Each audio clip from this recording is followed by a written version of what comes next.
কিয়ামত যেদিন কায়েম হয়ে যাবে, আল্লাহ সুবহানাহু ওয়া তাআলা সেদিন সাক্ষীগণদেরকে দাঁড় করাবেন। ওয়া আশরাকাতিল আরদু বিনুরি রাব্বিহা মাওদিআল কিতাব। আল্লাহ সুবহানাহু ওয়া তাআলা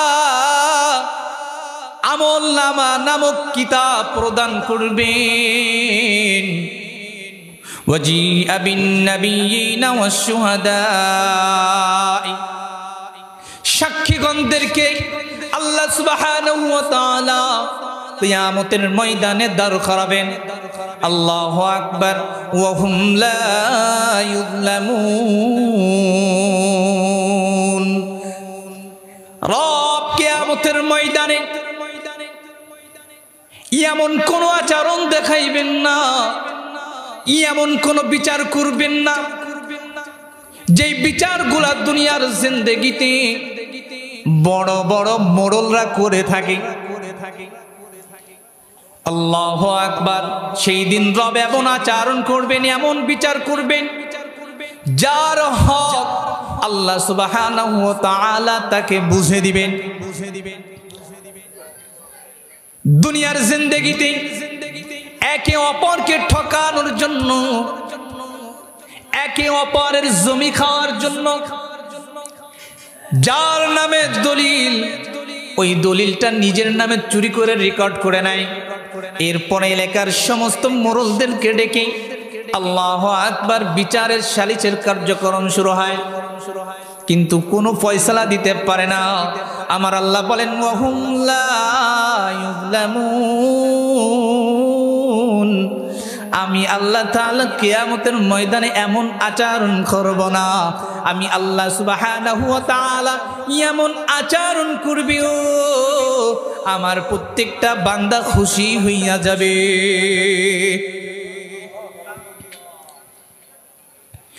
আল্লাহ সুবহানাহু ওয়া তাআলা যেদিন কিয়ামত কায়েম করবে, কিয়ামতের দৃশ্য অনেক ভয়াবহ হবে।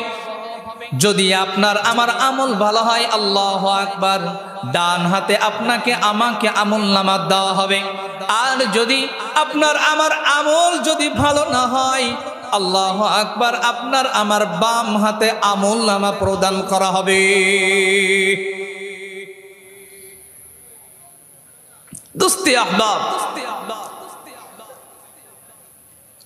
এই জন্য দুনিয়ার জিন্দেগিতে ফ্যামিলিতে সর্বপ্রথম আপনি যার করে লালন পালন হচ্ছেন সেটা হচ্ছে কে বলেন? মা। বলেন কি? মা। আপনাকে গর্ভে ধারণ করেছে কে বলেন? মা। দেখেন দুনিয়ার জিন্দেগিতে আপনার পিতার কি কষ্ট, কত কষ্ট মনে হয় আপনার। একটু ভাবেন তো দেখি, যারা পিতা হয়েছেন আর যারা হন নাই, যারা হয় নাই তারা তো বুঝবেই না সন্তানের জন্য কতটা পেরেশানি, নিজের পরিবারের জন্য কতটা পেরেশানি করে একজন পিতা। আমরা 8 ভাই বোন। কয় ভাই বোন বলেন? 8 ভাই বোন। আমার পাশে বসে আছেন আলহাজ হযরত মাওলানা মুফতি বসির আহমদ সাহেব, আমার শ্রদ্ধেয় বড় ভাই। এরপরে আমার ভাই আছেন মৌলভী নাজির হোসেন। এরপরে আমার ভাই আছেন মাওলানা হুসাইন আহমদ। এরপরে ভাই আছেন কারি শরীফুল ইসলাম, আর আমি আছি নগণ্য খবিরুল ইসলাম। তো ছোটবেলা থেকে যখন একটু বুঝি, পড়ে পড়ি, তখন কেমন জানি মনে হয়তো একটু মাদ্রাসায় পড়বো। স্কুলের পড়া অঙ্ক বিশেষ করে করতাম না, আর না করলে মারতো, আর বাড়িতে কাঁদতাম যে পড়বো না, মাদ্রাসায় যাব। প্রাইভেটে যখন পাঠাইতো পড়তাম না, শুধু স্যার যে অঙ্কগুলো করাইতেছো অঙ্কগুলোই করতাম, বাইরে আর কোনো অঙ্ক করি নাই। আর ইংলিশ বানাইতাম এই ভয়তে যে না বানাইলে তো স্যার আমার মারবে।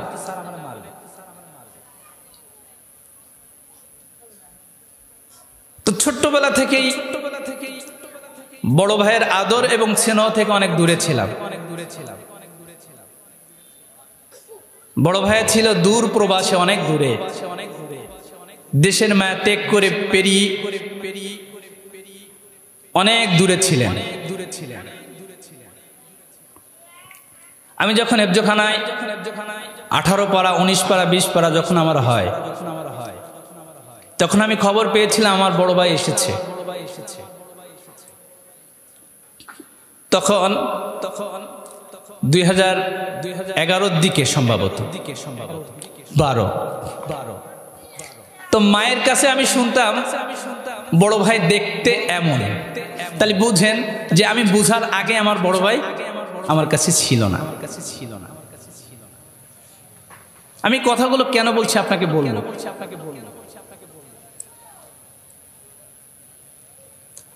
তো আমি তখন সকালের আমুকটা শোনাইতেছিলাম। আমুকটা শোনানো শেষ, খাবারের জন্য গিয়েছি আমি নোয়াপাড়া পীর বাড়িতে, তখন হেফজখানায় পড়তাম, হাফেজ নাজমাল সাহেবের কাছে। খাবার আনতে গেছি। তো আমি যখন বোর্ডিংয়ে খাবার নিচ্ছি, আমাদের বোর্ডিংয়ের খাবারের যে ম্যানেজার উনি বলছে, তুমি কি জানো তোমার বড় ভাই বিদেশ থেকে আসছে? আমি তখন বলছি যে আহিরে, আমি তো বড় ভাইকে ওভাবে দেখি নাই, কারণ টাচ মোবাইল তো ছিল না, ছিল বাটুর মোবাইল।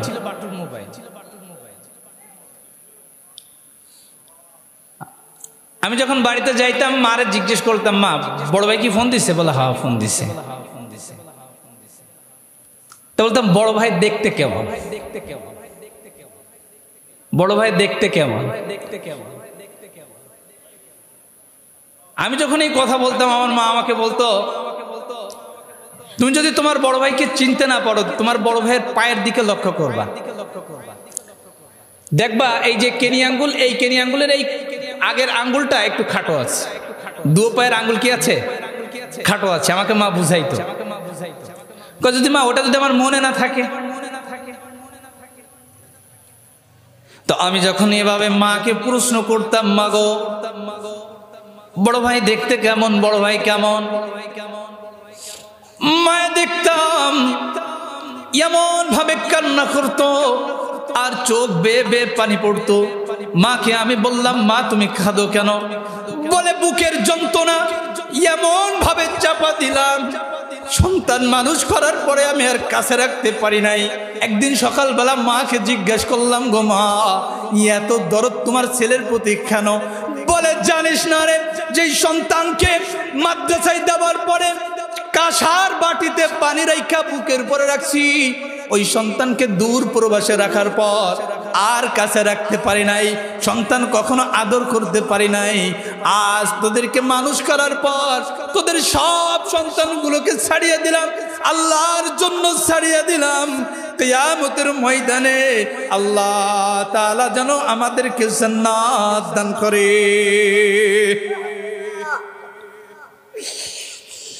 এই তো দুনিয়া। এরপর থেকে মেসেজ নিলাম, আর ওয়াকদা রাব্বুকা আল্লা তা'বুদু ইল্লা ইয়াহু ওয়া বিল ওয়ালিদাইনি ইহসানা। আয়াতের সঙ্গে মিলাইলাম, জিন্দেগিতে আমি তো করবই না, যারা করতে চাইবে তাদেরকে বোঝানোর চেষ্টা করব, যদি শক্তি থাকে সেভাবে প্রতিহত করব, শক্তি না থাকলে বোঝানোর চেষ্টা করব, যদি তাও না থাকে তার জন্য দোয়া করব, কোশ্চিন কালো পিতা মাতার সঙ্গে খারাপ আচরণ করবি না। খিদমতে মা দরপিদার কুন ইখতিয়ার, তাকে বাসি দর্দ আলম বখতিয়ার। খিদমতে মা দরপিদার কুন সাহবশম, তাকে বাসি দর্দ আলম নেখনম। আল্লাহু আকবার। এই দোস্তে আহবাব মনে রাখো, যেই পিতা মাতার গর্ভে তুমি জন্মগ্রহণ করলাম, এই পিতা মাতা আল্লাহু আকবার তোমার জন্য যেই দোয়া করবে তোমার জন্য দোয়া কবুল হয়ে যাবে, তোমার জন্য যেই দোয়া করবে সেই দোয়া তোমার জন্য কবুল হয়ে যাবে। ইমাম বুখারী রহমাতুল্লাহ আলাইহির আম্মা দোয়া করেছিলেন, ও আল্লাহ আমার সন্তান অন্ধ হয়ে গেছে মালিক, তুমি আমার আল্লাহু আকবার আমার সন্তানের চক্ষু তুমি ফিরাইয়া দাও। আল্লাহু আকবার। ইমাম বুখারীর মার দোয়া কবুল হয়েছে কি হয় নাই বলেন? ইমাম বুখারী রহমাতুল্লাহ আলাই লিখিত, যে বুখারী আপনি আমি বলে থাকি, এই কিতাবের হাওলা দিলে একটু গ্রহণযোগ্যতা বাড়ে। সেই ইমাম বুখারী রহমাতুল্লাহ আলাইহির মা দোয়া করেছিলেন, আল্লাহ আমার সন্তানকে সুস্থ সবল চক্ষু তুমি দান করো। আল্লাহ রাসূল সাল্লাল্লাহু আলাইহি ওয়াসাল্লাম বলেন, হুমা জান্নাতুকা ওয়া নারুকা, হুমা জান্নাতুকা ওয়া নারুকা, তোমার পিতা মাতার পায়ের নিচে তোমার জান্নাত, তোমার পিতা মাতার পায়ের তলে তোমার জান্নাত। কেমন জান্নাত? জান্নাত কেমন করে পাবো? যদি আপনি আমি কুদাল নিয়ে মায়ের পায়ের তলে খোলাখুলি করি, জান্নাত পাবো কি পাবো না বলেন? কোশ্চিন কালো সম্ভব না, জান্নাত পাবো না। পিতা মাতার সঙ্গে যদি সৎ আচরণ আপনি আমি দেখাইতে পারি, আল্লাহু আকবার, তাহলে আপনার আমার জন্য জান্নাত বাজেট থাকবে। লিখিত আকারে পিতামাতা যদি চায় কিয়ামতের ময়দানে, আল্লাহু আকবার, আমার সন্তান, আল্লাহু আকবার, যদি কোনো পিতামাতা এভাবে বলে, আমার সন্তানের উপর আমি রাজি খুশি আছি, আল্লাহ তুমি আমার সন্তানকে জান্নাত দান করো, আল্লাহু আকবার, ওই পিতা মাতার নেককার ফরেজগার মুত্তাকি, আল্লাহু আকবার, ওই সন্তানকে বানাইয়া আল্লাহু আকবার আল্লাহ সুবহানাহু ওয়া তাআলা কিয়ামতের ময়দানে তাকে জান্নাত দান করবেই অবশ্যই। তবে আপনি আমি যে আচরণ করি পিতামাতার সঙ্গে, এটা কখনো ভেবেছি যে আচরণ দেখাইতেছি? আপনি আমি কিভাবে আচরণ করি জানেন? দেখেন আপনার স্ত্রী, আপনি যদি বাইরে থাকেন, বাইরে থাকলে যখন কাজবাজ করেন, সংসারের টুকিটাকি ঝামেলা হয় না? স্বাভাবিক হতে পারে, হয়। এক পর্যায়ে কি হয়, ওই বউতি ফোন দেয়, তোমার মা এই করে, কি করে কইও না, যা করে তা সহ্য করার মতো না। তো এক পর্যায়ে সন্তান যখন বাড়িতে আসে, বাড়িতে আসার পরে সন্তানকে জিজ্ঞেস, বাজান কেমন আছিস? ভালো আছি। বাজান খাইছিস? খাইছি। এভাবে আচরণটা দেখায়, কারণ ওই যে কানস করেছে, বেরেনস করেছে, আরো বিভিন্ন রকম সূরাতের ব্যবহার আমরা দেখিয়ে থাকি। যেমন একটা উদাহরণ নিয়ে থাকে, মনে করেন আমার এখানে বাড়ি, আমি এখন রাত্রে ঘুমিয়েছি, অনেক বৃষ্টি হয়েছে, বৃষ্টি হওয়ার কারণে রোড ঘাট কাদা পানি থই থই করছে। ইতিমধ্যে আমারই বিয়ায় অথবা আমার কোনো আত্মীয় রাত ৩টার সময় দরজা ঠক ঠক ঠক ঠক ঠক ঠক ঠক ঠক করছে। কি হয়েছে? আমরা বেড়াইতে আসছি। কি আসছে? বেড়াইতে আসছে। এখন আপনি বলেন, রাত ৩টের সময় কাদা পানির মধ্যে যদি কেউ বেড়াইতে আসে, তাকে কিভাবে বলে? একটু হাসি দেয় না? ভাবে ঠিক আছে আসেন, খুব ভালো হয়েছে। কি হয়েছে? খুব ভালো হয়েছে। মনে মনে কি বলে, এই রাত্রবেলা এই বৃষ্টির মধ্যে কে আসতে বলছে? তো এভাবেও আপনি আমি সৎ আচরণ করি, মানে এভাবেও আপনি আমি আচরণ দেখাই বা করে থাকি। মায়ের সঙ্গে হাসি দিচ্ছে, কিন্তু ওই হাসি বাস্তব হাসি নয়, ওই ভালোবাসা বাস্তব ভালোবাসা নয়। মনে রাখবেন, পিতা মাতার সঙ্গে কখনোই যদি খারাপ আচরণ করে থাকেন, অবশ্যই আপনি মাপ চান, ইনশাআল্লাহ আল্লাহ সুবহানাহু ওয়া তাআলা আপনার জিন্দেগির সমস্ত গুনাহগুলো মাফ করে দিবেন। যদি আপনি আমি মাপ না চাই, পিতা মাতার কাছে যদি আপনি আমি মাপ না চাই, আপনার আমার মৃত্যু যদি হয়ে যায়, কিয়ামতের ময়দানে আল্লাহ তাআলা আপনাকে যদি জিজ্ঞাসা করেই বসে, আর এই বেয়াদবির কারণে আল্লাহ সুবহানাহু ওয়া তাআলা আপনাকে ওই কিয়ামতের ময়দানে দাঁড় করায়, আপনার আমার উপায় কি হবে? কোন সুযোগ আছে বলেন? তাহলে নিজের পরিবার পরিজন যারা আছে তাদেরকে আপনি একটু সতর্ক করেন, সজাগ করেন, যাতে করে তারা সবাই সজাগ হয়ে যায়, পিতামাতার সঙ্গে খারাপ আচরণ না করে। এখন পিতামাতার সঙ্গে যে খারাপ আচরণ করতে হয় না, এগুলা যদি আপনি মাদ্রাসাতে আপনার ছেলেদেরকে যদি একটু মাদ্রাসাতে না দেন, তাহলে এরা বুঝবে কি করে? শিক্ষার যেই সমস্ত কারিকুলাম আগে ছিল, এখন হয়তো কালে কালে পরিবর্তন আসবে আশা করছি। বাদবাকি আগে যে কারিকুলামগুলো ছিল 2008 বা 9 থেকে নিয়ে এ পর্যন্ত, যারা ইতিহাস সম্পর্কে দেখেছেন, পড়ালেখা করেছেন, তারা জানেন ইসলামিক যত মাইন্ড, যত লেখা, যত কবিতা, যত যা ছিল, এগুলো আছিল কি নাই এটা আপনারা ভালো জানেন। তাহলে তাদের কাছ থেকে আপনি কি আশা করতে পারেন? বটিতে জবাই করে দেওয়া তো এটাই বেটার ছিল। এই সমস্ত সন্তানগুলোকে একটু মাদ্রাসায় ভর্তি করেন, দেখেন তারা আপনার জন্য দোয়া করে। দেখেন মাগরিব যখন হয়ে যায়, আমার প্রতিষ্ঠানে আমি দেখছি আমার ছাত্ররা, উস্তাদরা তালিম দিয়েছে যে যখন মাগরিব হয়, মাগরিবের 15 মিনিট আগে ছাত্র ভাইরা 20 মিনিট আগে খেলা ছেড়ে দেয়। 5 মিনিট 10 মিনিটের মধ্যে অজু ইস্তেনজা ছেড়ে সবাই মাদ্রাসার মধ্যে প্রবেশ করে লাইট অফ করে দেয়, জানলা লাগিয়ে দেয়, লাগিয়ে দিয়ে একটু জিকির আজগার করে আর দোয়া করে। কি করে বলেন? দোয়া করে। তো এই সমস্ত বাচ্চাগুলা তো দোয়া কিভাবে করতে হয় জানে না। জানে বলেন? জানে না। শিখায় দেয়, হুজুর দেখি শিখায় দিচ্ছে যে এভাবে তুমি আল্লাহ তাআলার কাছে চাও, আল্লাহ আপনি আমাকে হক্কানি রব্বানি আলেম বানান, আল্লাহ আপনি আমার পিতা মাতাকে মাফ করে দেন। শিক্ষা দিচ্ছে কি দিচ্ছে না উস্তাদ বলেন? এখন মনে করেন যখন আপনি আমি বাংলার মধ্যে একদম ঢুকে যায়, এই সুযোগটা কিন্তু আপনি হাজারো চাইলেও কিন্তু হয় না।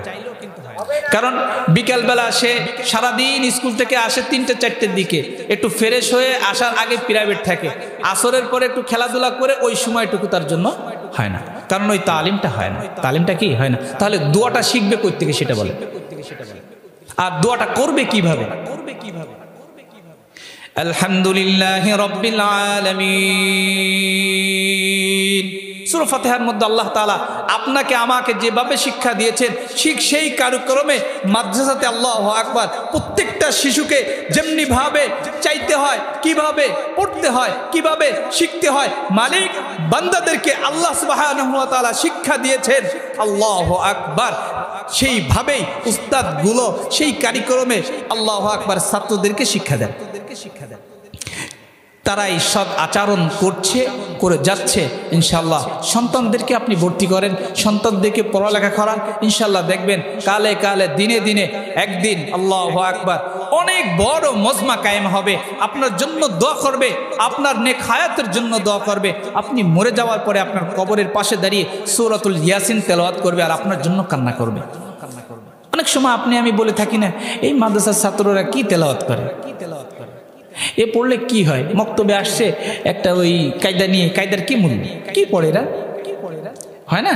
এরকম বলে না মানুষ, অনেক সময় বলে হ্যাঁ হুজুর ও রে আল্লাহ ওরে ওই ওই ওই ফ্যান দিয়ে বসতি দিয়ে না, অনেক কেমন যেন ময়লা ময়লা দেয়, আসে না? অনেক সময় বাচ্চারা যখন ঘুম থেকে উঠে আসে ফ্যানটা তো চেঞ্জ করে আসতে পারে না, ফ্যান একটু গুসানি গুসানি ভাব থাকে, মসজিদে বসতে দিয়ে যায় না, মুসাল্লিকা দিয়ে ওকে বসতে দিয়েন না, এরকম বলে কি বলে না? বলেন আপনাদের দিকে না থাকতে পারে, আমাকে নড়াইলে একটু বেশি এগুলো।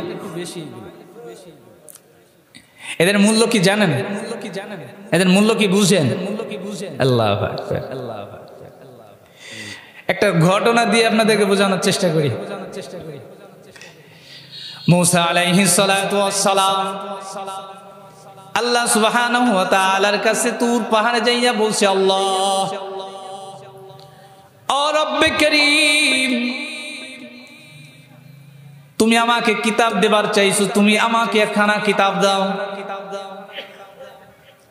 মূসা আলাইহিস সালাতু ওয়াস সালাম যখন আল্লাহ সুবহানাহু ওয়া তাআলার কাছে কিতাব চাইলেন,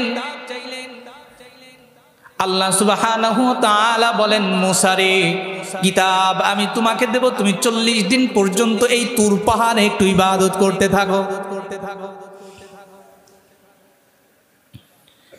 মূসা আলাইহিস সালাতু ওয়াস সালাম তুর পাহাড়ে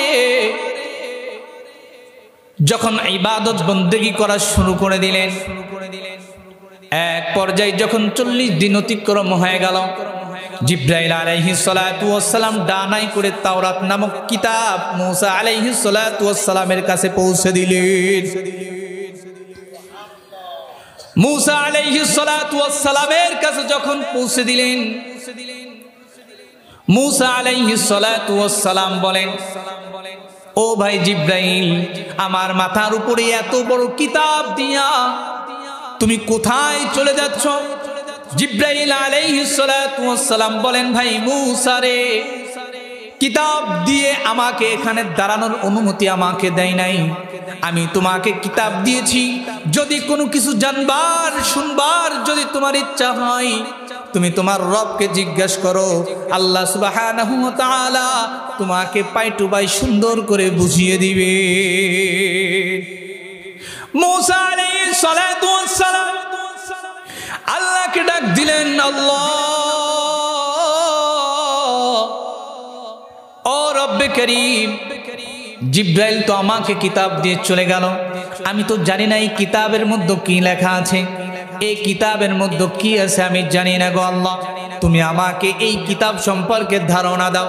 জিব্রাইল মূসা আলাইহিস সালাতু ওয়াস সালাম আল্লাহকে বললেন, আল্লাহ বলেন, ও মূসা, আমি যে তাওরাত নামক গ্রন্থ তোমাকে আমি দিলাম, এই গ্রন্থের মধ্যে আমি আল্লাহ সুবহানাহু ওয়া তাআলা 7টা বলিয়াম দিয়েছি। বলি না সুবহানাল্লাহ?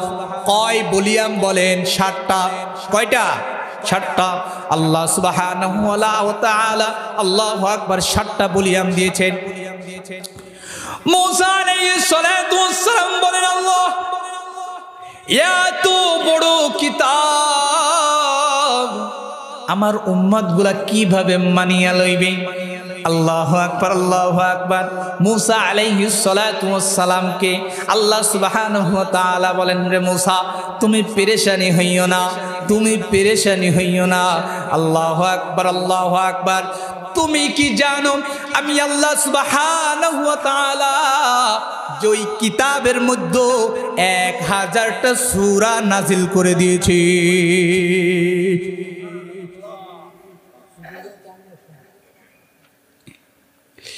মূসা আলাইহিস সালাতু ওয়াস সালাম বলেন, মালিক,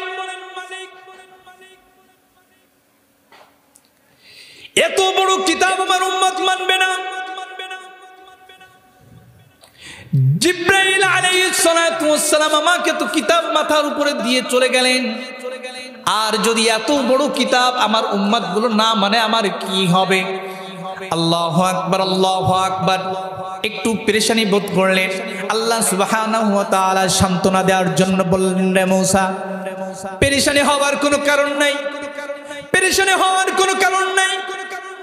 আখিরি জামানার পয়গম্বর আমার মাহবুব, লা নবুওয়াতা বা'দা নবুওয়াতিহি ওয়ালা কিতাবা বা'দা কিতাবিহি ওয়ালা রিসালা বা'দা রিসালিহি। যার পরে আর কোনো কিতাব আসবে না, যার পরে আর কোনো পয়গম্বর আসবে না, আমার ওই পয়গম্বরকে কিতাব নামক গ্রন্থ আমি আল্লাহ তাআলা দান করব রে মূসা। ওই কিতাব এত ওয়েট হবে, এত এলেম হবে রে মূসা, আদম আলাইহিস সালাতু ওয়াস সালাম থেকে নিয়া তোমার পর্যন্ত যত ইলম আমি আল্লাহ তাআলা জমিনের মধ্যে দিয়েছি, আল্লাহু আকবার, সব ইলমটুকু আমি আল্লাহ তাআলা ওই কুরআনের মধ্যে দিয়া দিব। মূসা আলাইহিস সালাতু ওয়াস সালাম একটু মিষ্টি হাসলেন। কি হাসলেন বলেন? একটু মিষ্টি হাসি দিয়েছেন। যা শালা, বিপদ তো গেছে। কি গেছে? বিপদ গেছে। এত বড় কিতাব আমার উম্মতরা মানবে না, আমার উম্মতরা মানে কিনা আমার একটা ভয় রয়েছে। আর এমন সব কিতাবের এলেম এক কোরআনের মধ্যে দিবে, এক কোরআনের মধ্যে দিবে। এভাবে যখন বললেন আল্লাহু আকবার, তখন মূসা আলাইহিস সালাতু ওয়াস সালাম একটু মিষ্টি হাসলেন। হাসলেন তো ভালো কথা, মাশাআল্লাহ। আল্লাহু আকবার। আল্লাহকে প্রশ্ন করেন, আল্লাহ ওই কিতাব কিভাবে তেলাওয়াত করবে? আচ্ছা আপনারা বলেন তো দেখি, সারা বিশ্বের মধ্যে কোন দেশের প্রতিযোগিতা, যে কোনো দেশের প্রতিযোগিতায় কোন দেশের প্রতিযোগী উপস্থিত থাকলে প্রত্যেকটা প্রতিযোগীর পা কাঁপা শুরু হয়ে যায়? বলেন তো দেখি। জানেন? আপনাদের এই বাংলাদেশের সন্তান, এই সন্তানগুলা বাহিরের রাষ্ট্রে প্রতিযোগিতায় গেলে অন্য অন্য প্রতিযোগীদের পা কাঁপা শুরু হয়ে যায়। এ কে দিয়েছেন বলেন? আল্লাহ। ও মেরে রব হে মেরে সব হে মেরে পল্লে ওয়ালা হ্যায়। বলি না আল্লাহু আকবার। ও মেরে রব হে মেরে सब है मेरे पलने वाला है। ओ मेरे दिल में हिदायत का बती जलने वाला है। ओ मेरे खालिक हो मालिक हो रहमान और रहीम है। ओ मेरे सत्तार और जब्बार और रज़ाक करीम है। बोलिए अल्लाहु अकबर। এই সমস্ত সন্তান দেনেওয়ালাকে বলেন আল্লাহ দিয়েছেন বাংলাদেশে ইনশাআল্লাহ। যেখানে যায় ইনশাআল্লাহ এই বাংলাদেশের নামকে উজ্জ্বল করে আসে। দোস্তে আহবাব,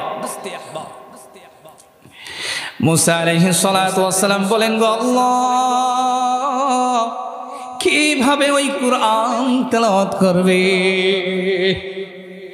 আল্লাহু আকবার, আল্লাহু আকবার। আর রহমান আল্লামাল কুরআন। মজা লাগে কি লাগে না বলেন? খলাকাল ইনসান আল্লামাহুল বায়ান। وقالوا ربنا إنا أطعنا سادتنا وكبراءنا فأضلونا السبيلا। তেলাওয়াত ভালো লাগে কি লাগে না বলেন?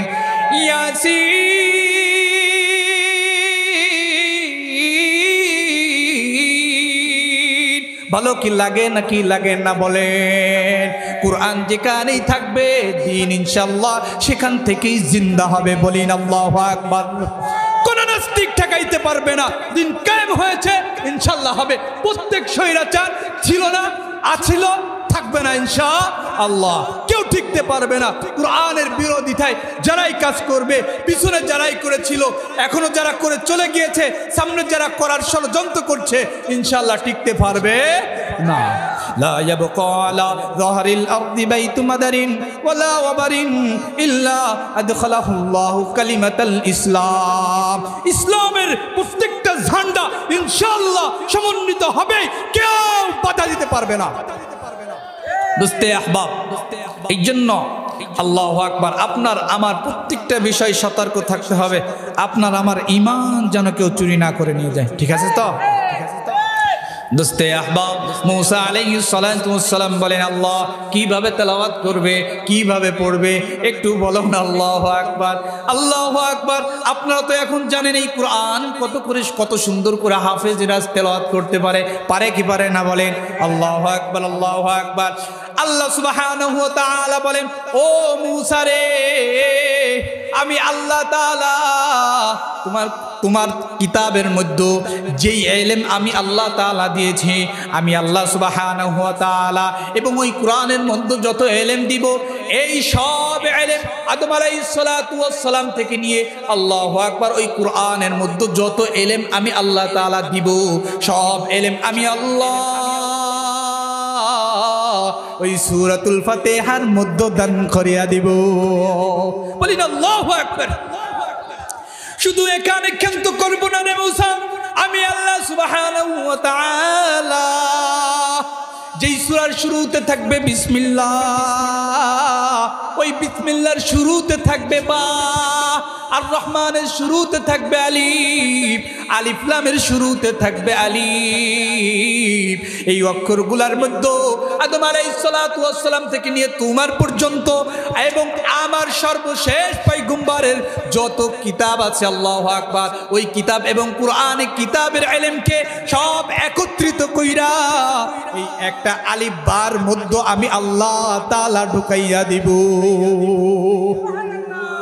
দোস্তে আহবাব, রব কি না পারেন, কি না পারেন। এই সমস্ত বাচ্চারা যারা পড়তে আসে তাদের দাম দেখেছেন, শুনলেন তো? তাদের দাম কি, তাদের মূল্যায়ন করা দরকার আছে কি নাই বলেন? মূল্যায়ন করা দরকার আছে বলেন? আছে। করছি একটু ভাবি তো, করছি কিনা একটু ভাবি। কোন সন্তান খাচ্ছে কি খাচ্ছে না একটু খোঁজ কি নিলাম, একটু খোঁজ কি নিচ্ছি? বা সেই সময়টুকু আমার হয়েছে যে রাত্রবেলা বাচ্চারা তো ঘুমাইলো, একটু খোঁজ নিয়ে আসি, এই কে খাও নাই, আসো তো আমার বাসায় আসো, কোন দিন এভাবে কি করেছি, করছি বা করব, বা এমন তামান্না কি দিলের মধ্যে পয়দা হচ্ছে কি হচ্ছে না? এই চিন্তা ফিকিরগুলো একটু করেন বেশি বেশি করে। কি আছে দুনিয়ার জিন্দেগিতে বলেন? চোখ বুঝলেই তো চলে যাবে, চোখ বুঝলেই তো সব শেষ হয়ে যাবে। আমি এইখানে যখন প্রাথমিক পর্যায়ে যখন আমি ছিলাম, তখন আমি অনেককে পেয়েছি। আমার মুয়াজ্জিন ছিলেন, আমার খাদেম ছিলেন, ছোট ছিলাম, তারপরও কেন যেন মুরব্বী একটু ভালোবেসে খেদমত করতেন, তারপরও সেই মুরব্বীগুলোকে কিন্তু আমি হারিয়ে ফেলেছি, আমি পাই নাই। তাহলে কি থাকবে এই দুনিয়ার জিন্দেগিতে বলেন? একে একে তো আপনার আমার চলে যেতেই হবে। আমার একজন বন্ধু ছিলেন হাফেজ রবিউল ইসলাম, তেরোখাদা বাড়ি। আমার এই বন্ধু এক পাশাপাশি বিছনায় শুইতাম। তো পাশাপাশি বিছনায় যখন শুইতাম তখন একটু ঠেলাকুটো কিন্তু একটু বেশিই হয়। এই তুই মশারি কোন একটু এদিকে বেশি দিলি কেন, এই তুই আজকে শীতটা মনে একটু বড়ই করছিস বেশি, হবে না? এটা আমার মধ্যে একটু বেশিই ছিল। তো ওই ঠেলাকুটো করলি, পরবর্তী কথা ভাই ঠেলাকুটোর দরকার নেই, এক মশারির মধ্যেই বড় করে শুই, এক মশারির মধ্যে কি বড় করে শুই। আমি বলছি না, হুজুর দেখলে রাগ করতে পারে। কথা ঠিক আছে, তাহলে এই ঠেলাকুটো কি সারা বছরই চলবে?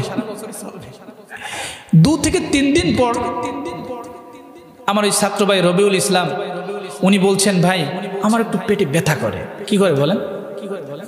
পেটে খুব যন্ত্রণা করে, ব্যথা করে। কেন, কি হয়েছে? কই জানি না। তো বাসায় গেল, বাসায় যাওয়ার পরে শুনলাম নাকি বলে আলসার হয়েছে।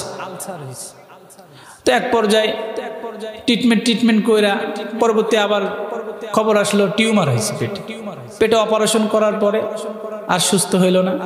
কিছুদিন পরে খবর আসলো যে রবিউল মাদ্রাসায় আসবে, সুস্থ হয়ে গেছে। আমরা জামাতের সবাই খুব খুশি যে ভাই আসবে। বিকেলবেলা হুজুরকে ফোন দিয়ে কান্না করছে। কেসে কয় পেটের যন্ত্রণা আবার শুরু হয়েছে। আমার ওই বন্ধু রাত যত বেশি হয়েছে তত পেটের যন্ত্রণা বেড়েছে। এত যন্ত্রণা বেড়েছে আমাদেরকে ছেড়ে ওই ছাত্র জামানায় বিদায় নিয়ে পরকালে চলে গিয়েছে। অনেক স্বপ্ন ছিল তার, বড় আলেম হবে, বড় আবেদ হবে, কিন্তু তাকে কেউ রাখতে পেরেছে বলেন? রাখতে পারেন না। প্রত্যেকটা মুরব্বী যারা আমার বাবাজি আছেন, বাবা আছেন, আমি আপনাদের ছেলের মতো, যখন আমার কাঁধে দায়িত্ব দিয়েছেন একটু এসে খবর নেবেন যে বাচ্চারা কি করছে, বাচ্চারা খানা খাইছে কিনা, কোন বাচ্চার লজিন আছে কি নাই। এটা সবার আলহামদুলিল্লাহ প্রত্যেকটা ছেলের লজিন আছে। তারপরও যদি জিজ্ঞেস করেন একটু অন্যরকম ভালো লাগে যে আমার গার্ডিয়ান আছে। আমার গার্ডিয়ান কি বলেন? আছে। আল্লাহ তাআলা এই সমস্ত গার্ডিয়ানকে ছেলেদের খবরদারির কারণে কিয়ামতের ময়দানে আল্লাহ তাআলা চাহে তো আপনাকে জান্নাত জান্নাত জান্নাত দান করতে পারে। এমন একটা ঘটনা আছে, আল্লাহু আকবার। পাকিস্তানের করাচির হজরতের একজন খলিফার জবান থেকে একটা বয়ান শুনেছিলাম। উনি বলতেছিলেন যে এক মাদ্রাসায় একজন খাদেম ছিলেন, উনি ছাত্রদেরকে রান্না করে খাওয়াইতেন। কি করে খাওয়াইতেন বলেন? রান্না করে খাওয়াইতেন। তো রান্না করে খাওয়াইলে মাশাআল্লাহ উনি তো খাবার দিতেন, ছাত্ররা খাইতো, পরিবেষ্টন করে দিতেন, ছাত্ররা খাবার খাইতো। তো এক পর্যায়ে যখন কিছুদিন অতিক্রম হওয়ার পরে একদিন খাবার দিতে একটু দেরি হয়। খাবার দিতে কি হয় বলেন? দেরি হয়। তো ছাত্ররা একটু গালমন্দ করাকরি শুরু করেছে। তো এভাবে যখন গালমন্দ শুরু করছে তো ওনাকে বলতে বায়েল, গাধা। কি আমার কাছে গাধাটা কোথায়? ওই মাদ্রাসার ছাত্ররা একটু গাধা ব্যবহার করতো ওনাকে, ওই যে গাধে করে নিয়ে আসতো, গাড়ি করে। ওই গাধাটা কোথায়? এখনো খাবার নিয়ে আসে না। আমাদের খুব যন্ত্রণা হচ্ছে, ক্ষুধা লাগছে, এখনো খাবারের টাইম হইলো, খাবার এলো না। আল্লাহু আকবার। তো যেমনি ভাবে সময় অতিবাহিত হচ্ছে, তারা একটু সমালোচনা একটু বেশি করছে। খাবার এখনো এলো না, কই গেল? তো উনি যখন এই কথাগুলো শুনছেন, ওই অবস্থায়, খাবাররত অবস্থায় উনি খাবার নিয়ে পিছনে চলে গেছেন। উনি বাড়িতে যেয়ে বলছেন যে ওদেরকে খাবার দিব না। কেন? বলে আমাকে ওরা গাধা বলে। কি বলে? গাধা বলে। কই সে গাধা কই গেছে? আমার তো খাবার দেয় না। তা আমি এত কষ্ট করি আর তারা আমাকে গাধা কয়, এটা হতে পারে না, তাদের খাবার দিব না। তো আল্লাহর বান্দা খুব কষ্ট নিয়ে উনি শুয়ে পড়ছে।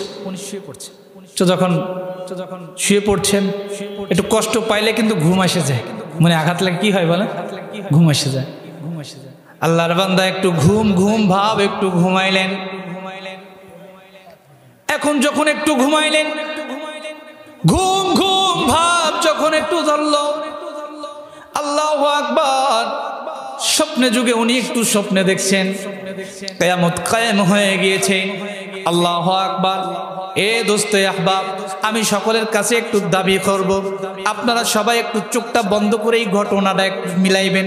একটু চোখটা বন্ধ করি না সবাই, একটু চোখটা বন্ধ করে বয়ানটা একটু শুনি, এই কথাগুলো একটু একটু চোখ বন্ধ করে শুনি রে বাবাজি।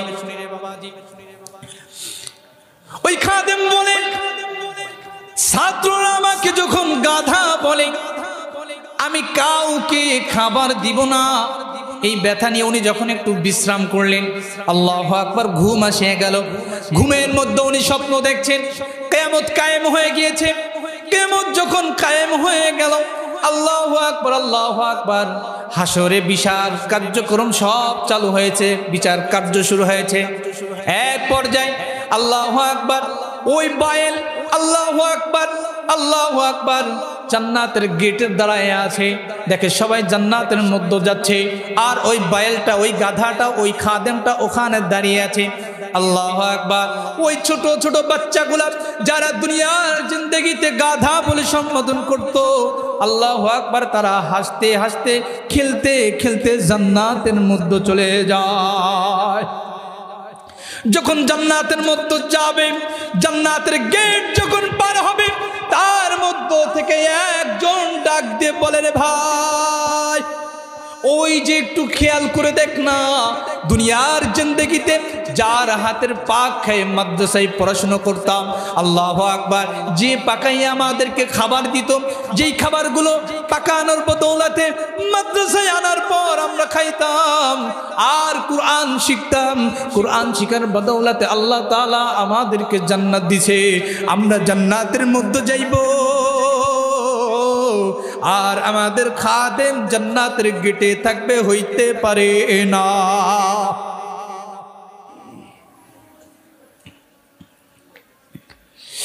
ওই বাচ্চাগুলো জান্নাতের গেট থেকে আবার পৃথক আসলেন, বের হয়ে আসলেন।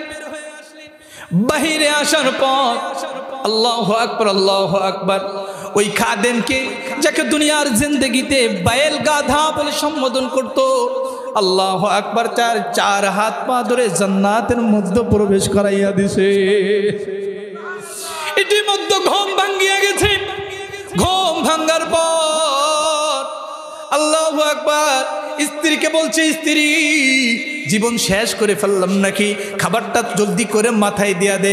বলে কি হয়েছে? বলে অনেক কিছু হয়েছে, এখন বলার সময় না, খাবারটা জলদি করে দে। খাবারটা ঘাড়ে কইরা লইয়া আল্লাহু আকবার, আল্লাহু আকবার, যখন রওনা হইলেন, মাফ করে দাও, তোমাদের সঙ্গে আর এমন আচরণ হবে না। আল্লাহু আকবার, আল্লাহু আকবার। এ বাগাজুরার মানুষ, মনিয়া রাখো, এই প্রতিষ্ঠান যখন হয়েছে ইনশাআল্লাহ কিয়ামত পর্যন্ত কায়েম থাকবে। যদি কারো শত্রুতার মন থাকে, মনিয়া রাখো, দুনিয়া ও আখিরাত নষ্ট করিও না। দুনিয়াও শেষ হইয়া যাবে, আখিরাতও শেষ হইয়া যাবে। যারা ভালোবাসা দিয়ে মিলে থাকবে, মনিয়া রাখো, দুনিয়াও কামিয়াবি হইয়া যাবে, আখিরাতে আল্লাহ তাআলা দাখালাল জান্নাত, জান্নাত দান করিয়া দিবে। ও মেরে রব হে, মেরে সব হে, মেরে পল্লে ওয়ালা হে। ও মেরে রব হে, মেরে সব হে, মেরে पल्ले वाला है। ओ मेरे दिल में हिदायत का बती जलने वाला है। দোস্তি আহবাব, এই মাদ্রাসার সঙ্গে লেগে থাকবেন তো ইনশাআল্লাহ। যে যতদিন হায়াতে থাকে ইনশাআল্লাহ সুযোগ সুবিধা অসুবিধা সব সময় অর্থ দিয়ে, সময় দিয়ে, পরিশ্রম দিয়ে ইনশাআল্লাহ হায়াতের শেষ লগ্ন পর্যন্ত মাদ্রাসার সঙ্গে থাকবো ইনশাআল্লাহ। তো আমি যে আয়াত তেলাওয়াত করেছিলাম, ওয়াকাযা রাব্বুকা আল্লা তা'বুদু ইল্লা ইয়্যাহু ওয়া বিল ওয়ালিদাইনি ইহসানা, তোমরা পিতামাতার সঙ্গে সৎ আচরণ করবে, খবরদার খারাপ আচরণ তোমরা করবে না। মনে রাখবেন, যদি খারাপ আচরণ আপনার আমার দ্বারা হইয়া যায়, কিয়ামতের ময়দানে আপনার আমার সঙ্গেও খারাপ আচরণ আমার আল্লাহ তাআলা দেখাইবে। দুনিয়ার জিন্দেগিতে এভাবে হাজারো ঘটনা আছে, বেয়াদবির ঘটনা হাজারো আছে। আমরা যখন হিদায়াতুন নাহক পড়তাম, তখন আমাদের মুরব্বী উস্তাদ, উনি আমাদের যখন সবক দিচ্ছিলেন, উনি আমাদেরকে একটা ঘটনা শোনাইছিলেন, বাস্তবমুখী একটা ঘটনা উনি আমাদেরকে শোনাইছিলেন। উনি আমাদেরকে মিসাল দিয়ে বুঝাইতেছিলেন যে দেখো, পিতামাতার সঙ্গে খারাপ আচরণ করলে তোমার কি হতে পারে। তো হুজুর বলতেছিলেন যে আল্লাহ সুবহানাহু ওয়া তাআলা একটা পরিবারে একটাই সন্তান দান করছে। তো সন্তানটার কানে সমস্যা ছিল। কিসে বলেন? কানে সমস্যা ছিল। তো সন্তান যখন আস্তে আস্তে করে বড় হয়ে যায় যখন, তখন 3, 4, 5-এ যখন পড়ে, তখন কিন্তু একটু তার শারীরিক গঠনের ক্ষেত্রে সে কিন্তু একটু ভালো বুঝে। তখন ওই ছেলেটা তার মাকে বলছে, মা আমি আর স্কুলে যাব না। ওই কারণ কি? বলে আমি স্কুলে এই জন্য যাবো না যে মানুষ আমার এই কান নিয়ে আমাকে প্রতিবন্ধী বলে, আমাকে হেয় প্রতিপন্ন করে। কেন কই যে আমার কানটা একটু দেখো না, এখানে অর্ধেক আছে অর্ধেক নাই, এটা মানুষ আমাকে খুব খারাপ নজরে দেখে, খারাপ চোখে দেখে, আমাকে একটু হেয় প্রতিপন্ন করে, আমি আর পড়বো না। তো মা যখন রাত্র গভীর হয়েছে, স্বামীকে বলছে, স্বামী সন্তান তো আল্লাহ তাআলা একটা দিয়েছেন, সন্তান তো পড়তে চায় না। কারণ কি? বলে এই জন্য পড়তে চায় না যে তার একটা অঙ্গ আংশিক আর আংশিক নাই। বলে এটা তো আল্লাহ তাআলা দেওয়া প্রদত্ত জিনিস। বলে তারপরও সে পড়তে চায় না, বন্ধু বান্ধব তারা হেয় প্রতিপন্ন করে, প্রতিবন্ধী বলে। বলে তাহলে কি করা যায়? বলে একটা ভালো ডাক্তারের সাথে একটু পরামর্শ করেন, দেখেন তো একটু চিকিৎসা করা যায় কিনা। তো ভালো একজন ডাক্তারের সাথে পরামর্শ করেছে। তা বলছে যদি কান পাওয়া যায় তাহলে কানের যতটুকু অংশ নাই ওটা ঠিক করা যাবে। তো ডাক্তারের পরামর্শ অনুসারে স্বামী বাড়িতে আসছে। এখন বলছে আমি গরিব মানুষ, আমার দ্বারা তো এত অর্থ খরচ করা সম্ভব নয়। এখন ছেলে তো স্কুলে যাবেই না। তো এক পর্যায়ে মায়ে বলতেছে যে প্যানের স্বামী, দুনিয়ার জিন্দেগিতে কয়দিন বা থাকবো, তো আমার সন্তানকে যদি আমার একটা কান দেওয়ার দ্বারা তার যদি সৌন্দর্য সে ফিরে পায় এবং পড়ালেখা করে, বড় হইলে তো অনেক ভালো হবে, আমাদের খেদমত করতে পারবে। তা বলছে না, এটা তুমি করো না। বলে না, আমরা কয়দিন বাঁচবো, সন্তানের ভবিষ্যতের দিকে তাকিয়ে মা এমন একটা সিদ্ধান্ত নিয়েছে। নেওয়ার পরে সন্তানকে নিয়ে অপারেশন করেছি, কান ভালো হয়েছে। তো ছেলে আস্তে আস্তে করে বড় হচ্ছে। এক পর্যায়ে ছেলে যখন মাস্টার্স কমপ্লিট করেছে, ঢাকার উদ্দেশ্যে যাবে। বাবা দুনিয়া থেকে বিদায় নিয়ে চলে গিয়েছে, মা আছে। তো যখন শহরে গেলেন, পড়াশোনা করতেছে, প্রাইভেট পড়ে। ইতিমধ্যে টাচ নামক এক মোবাইল নিয়েছেন, ফেসবুক চালাইতে এক বেগানা নারীর সঙ্গে হয়ে গিয়েছে ভালোবাসা। পরবর্তীতে দুজনের কথা লেনদেন হচ্ছে যে আমিও বাংলাদেশি, তুমিও বাংলাদেশি, তুমি ভালো শিক্ষিত আর আমার অর্থ থাকার কারণে আমি আছি আমেরিকা, তুমি একটু বিদেশে চলে আসো, আমরা এখানে সেটেল হয়ে যাব। সন্তান বলছে না, আমার মা ছাড়া আর কেউ নাই, আমার মাকে রেখে আমি দূরে যাব না। তা বলছে না, তাহলে তো আর তুমি আমাকে পাইবে না। তো এক পর্যায়ে ছেলে রাজি হয়েছে। তো কিভাবে যাবে বিদেশে? অর্থ তো প্রয়োজন। মাকে বলছে, মা আমি তো বিদেশ যাব, অনেক অর্থ কামাবো, আমার তো একটু বিদেশে যাওয়া প্রয়োজন। তা বলছে কিভাবে যাবি? সে অর্থ তো নাই, তোর বাবা তো রেখে যায় নাই, অল্প স্বল্প অর্থ আছে, যেটা তোর ঘর বানাইলে আর জায়গা থাকে না। মা তাহলে তুমি ওই ঘরটুকুর জায়গা, বিটের জায়গাটা বিক্রি করে দাও। তাহলে আমি থাকবো কি করে, আমি যাবো কই? মাকে সন্তান বলে, মা দুনিয়ার জিন্দেগিতে সব তো আমার জন্য তুমি করলা, আর এতটুকু আবদার তোমার কাছে করছি, আর তুমি ততটুকু আমাকে দিবে না, এটা কেমন করে হয়? মাকে বলে, মা শুধু যে আমি একা ওই বিদেশে সফরে যাব বিষয়টা তা নয়, আমি তোমাকে সাথে লইয়া যাব। মা দুঃখিনী এলাকার মধ্যে বলে, আমার সন্তান বিদেশে যাবে, আমি মাকে সঙ্গে করে লইয়া যাবে, এই জন্য আমার সন্তানকে আমি মাস্টার্স কমপ্লিট করিয়েছি। মা খুব আশা নিয়ে এলাকার মধ্যে সবাইকে বলতে থাকি, আল্লাহু আকবার, আল্লাহু আকবার। এক পর্যায়ে ছেলের ভিসা কমপ্লিট, মাকে সঙ্গে লইয়া যখন এয়ারপোর্টে রওনা হয়েছে, এয়ারপোর্টের গেটে মাকে বসাইয়া সন্তান বলছে, গো মা তুমি এখানে একটু অপেক্ষা করো, আমি আসতেছি। সন্তান এয়ারপোর্টের ভিতরে ঢুকছি। এয়ারপোর্টের ভিতরে ঢোকার পর ওই সন্তান আমেরিকাতে চলে গেছেন মাকে রাখিয়া।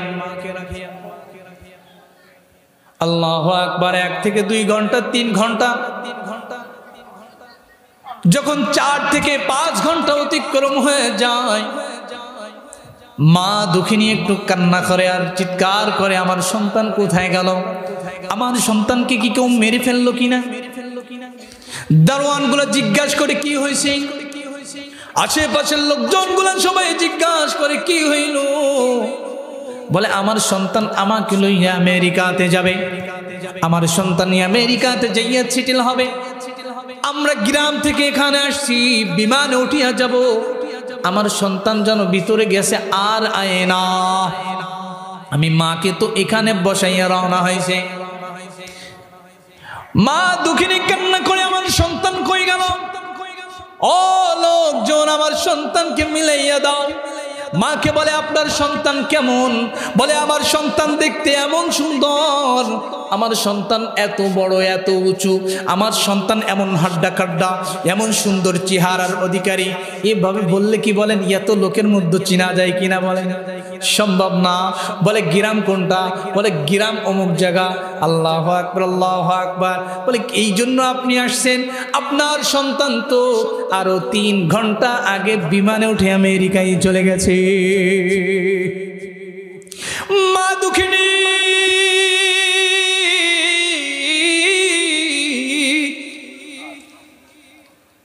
জমিনের মধ্যে পড়িয়ে কাঁদে এবং চিৎকার মারে, আল্লাহ, দুনিয়ার সব ত্যাগ করিয়া দিলাম, নিজের অঙ্গ সন্তানকে দিয়া দিলাম, নিজের সম্পদ বিক্রি করিয়া দিলাম সন্তানের ভালোর জন্য। আল্লাহু আকবার। আমার সেই সন্তান আমাকে ফেলাইয়া আমেরিকায় রওনা হইয়া চলে গেল। মা দুঃখিনীর এমন কান্না দেখে পাশের সবাই সান্ত্বনা দিচ্ছে, আপনি কান্না করবেন না। বলে, আমি কান্না করব না তা কি করব? যেই সন্তানের জন্য নিজের জীবন দিয়ে দিতে প্রস্তুত ছিলাম, যেই সন্তানের জন্য সব দিয়ে দিলাম, যেই সন্তানের জন্য সব ত্যাগ করলাম, আর সেই সন্তান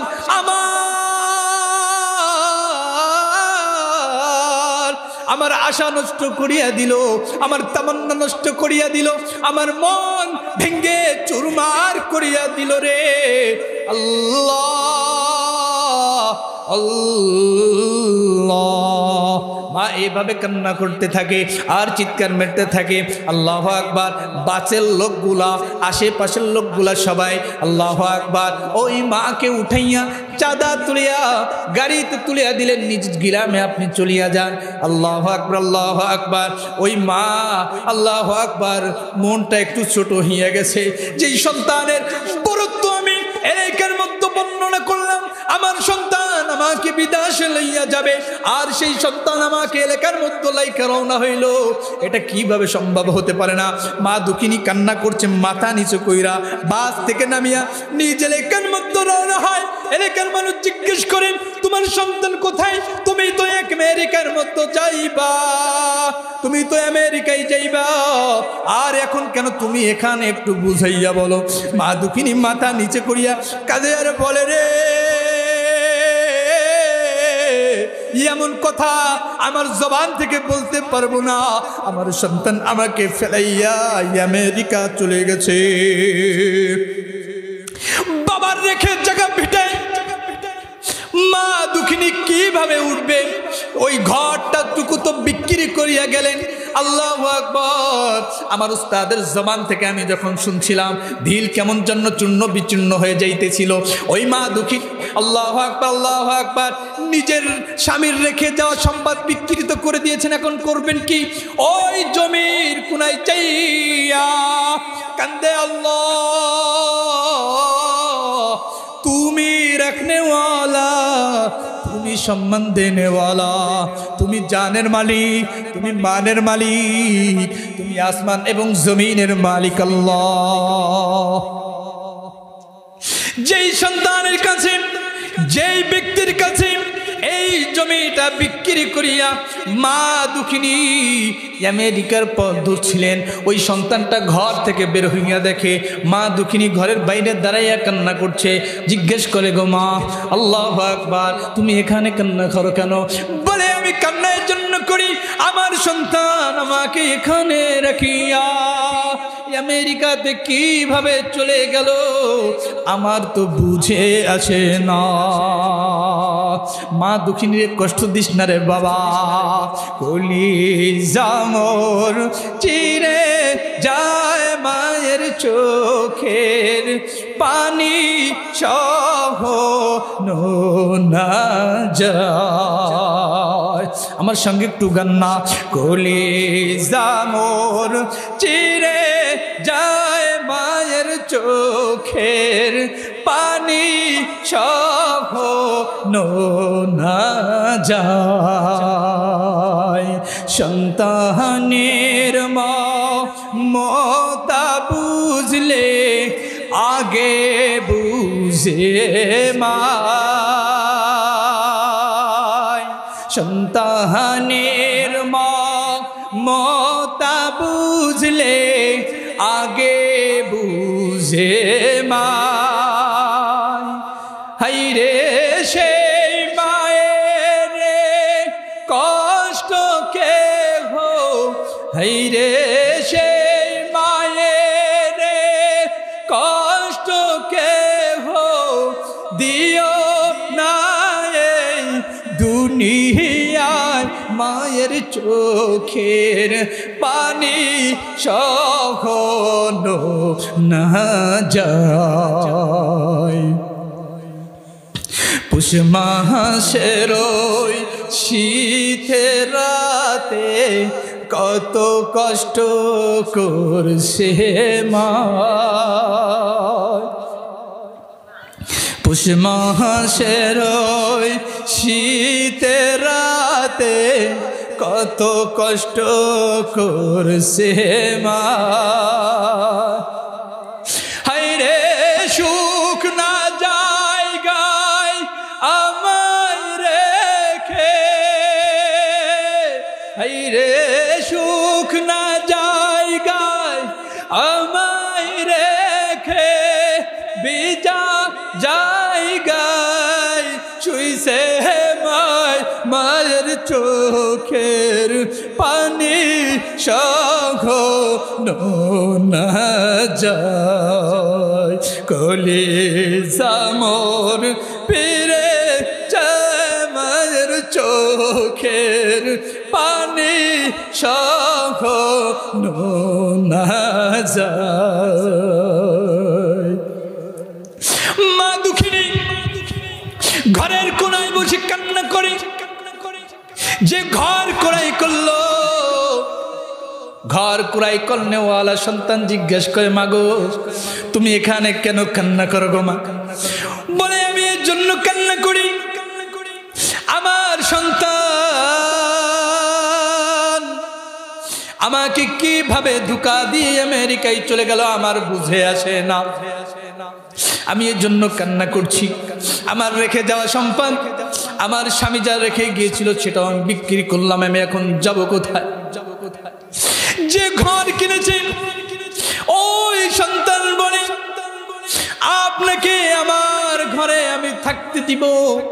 এই শব্দটা যখন উচ্চারণ করলো, ওই মা দুঃখিনী বলে, আপনি আপনার ঘরে যদি আমাকে থাকতে দেন, তাহলে আমি যতদিন হায়াতে বেঁচে থাকি, শক্তি থাকে, আপনার ঘরে আমি কাজের মহিলা হিসেবে থাকতে চাই।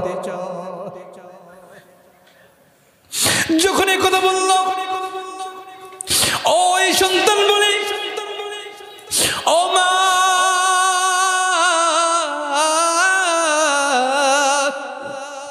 আমিও ছোট্টবেলা থেকে মাহারা সন্তান।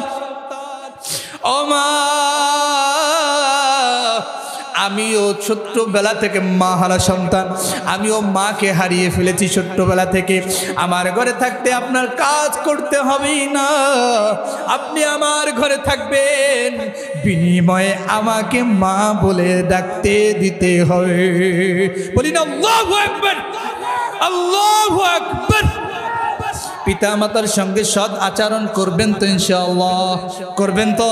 আল্লাহু আকবার। দোস্তি আহবাব, পিতা মাতা যাদের আছে খবরদার খারাপ আচরণ করবেন না।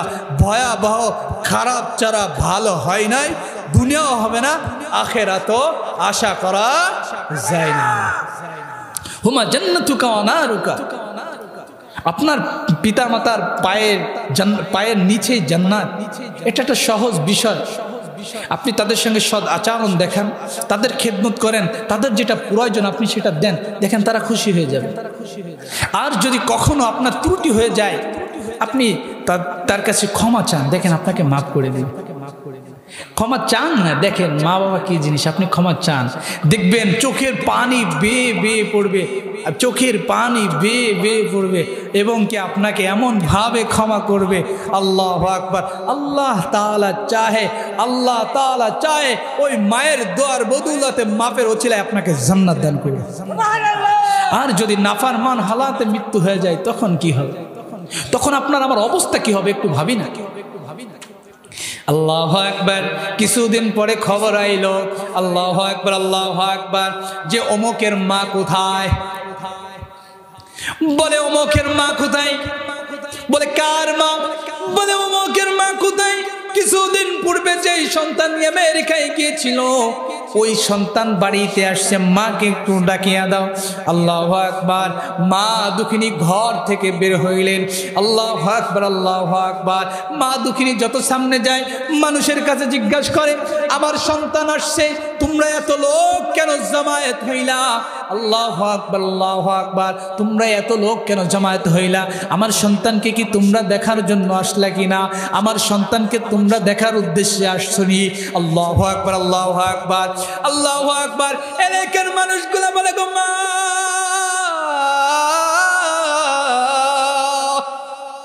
একটু সামনে অগ্রসর হইয়া দেখো, যেই সন্তান তোমার সঙ্গে নাফরমানি করিয়া, তোমাকে ধোঁকা দিয়া, নিজের শরীরের ব্রেন কাটাইয়া, নিজের মাথার ব্রেন কাটাইয়া, শরীরের শক্তি কাটাইয়া, আল্লাহু আকবার, তোমাকে ধোঁকা দিয়া আমেরিকায় গিয়েছিল, ওই সন্তান আর জীবিত নাই, লাশ হইয়া প্যাকেটিং করিয়া আমেরিকা থেকে আপনার সন্তানকে বাড়িতে পাঠাইয়া দিছে।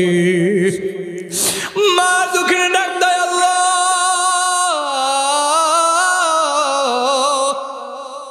ও রব্বে কারীম, আমি তো বদদুয়া করি না, আল্লাহ তুমি আমার সন্তানের গুনাহগুলোকে মাফ করে দাও। এই হলো পিতা মাতার দোস্তে আহবাব, এই হলো পিতা মাতা। জিন্দগিতে পিতা মাতাকে কষ্ট দেবে না কে কে? একটু হাত তুলি না। হায়াতের জিন্দগিতে, ও আল্লাহ, একটু জোরে বলি, আল্লাহ, আর জিন্দগিতে কোনদিন পিতা মাতার সঙ্গে নাফরমানি করব না। আল্লাহ, এমন কোন কার্যকলাপ করব না আমার পিতামাতা কষ্ট পায়। ও আল্লাহ, এমন আচরণ করব না আমার পিতামাতা শব্দ উচ্চারণ করে। ও আল্লাহ, এমন কোন ভঙ্গিমা দেখাবো না মায়ের চোখ দিয়ে পানি বের হয়। আল্লাহ, যদি আমরা পিতামাতার সঙ্গে কখনো এমন আচরণ করে ফেলি, আপনি মাফ করে দেন। আল্লাহ, একটু ডাক দেন, আল্লাহ আল্লাহ আল্লাহ আল্লাহ। হাতটা নামায়। আমরা এই মাহফিল থেকে যারা বাসায় যাব, সবাই নিয়ত করব, জীবনে যা হয়েছে আর যা হয় নাই, আমরা সবাই মায়ের কাছে, মা বেঁচে থাকলে মায়ের কাছে, বাপ বেঁচে থাকলে বাপের কাছে যাইয়া হাত ধরে ক্ষমা চাইব। আব্বা, আপনি আমাকে ক্ষমা করে দেন। মা, আপনি আমাকে ক্ষমা করে দেন। যদি কেউ না থাকে, আপনি মা বাবার কবরে চলে যান। আপনার বাপের যেই ভাই ছিল, চাচারা, আপনি সেখানে যান, চাচার সঙ্গে ভালো আচরণ করেন, কথা বলেন। আপনার আব্বুর যেই বন্ধুগুলো ছিল, তাদের সঙ্গে ভালো আচরণ করেন। দেখবেন একদিন আপনি বাধ্য সন্তান হয়ে যাবে। হওয়া যাবে তো ইনশাআল্লাহ। যাদের পিতামাতা আছে, আমরা সবাই আমরা কি করব বলেন? মাপ চাবো। আমি নিয়ত করেছি এবার বাসায় যাওয়ার পরে ইনশাআল্লাহ আমি আমার পিতামাতার হাত ভাই ধরে ক্ষমা চাবো। জীবনে কত ভুল করেছি পিতামাতার সঙ্গে, ঘাড় উঁচু করে কথা বলেছি, আওয়াজ উঁচু করে কথা বলেছি। এই জন্য আপনাদের সঙ্গে আমিও মাইকে ঘোষণা করে অঙ্গীবদ্ধ হইলাম যে আমিও ইনশাআল্লাহ আমার পিতামাতার হাত পা ধরে ক্ষমা চাইব। আব্বু আম্মু, আপনি আমাদের যত আচরণে কষ্ট পেয়েছেন মাফ করে দেন। আমরাও মাফ চাইব ইনশাআল্লাহ। যেই আলোচনাগুলো করেছি, আল্লাহ সুবহানাহু ওয়া তাআলা আপনাকে, আমাকে, সবাইকে আমল করার তৌফিক দান করেন। আখির দাওয়ানা আলহামদুলিল্লাহি রাব্বিল আলামিন।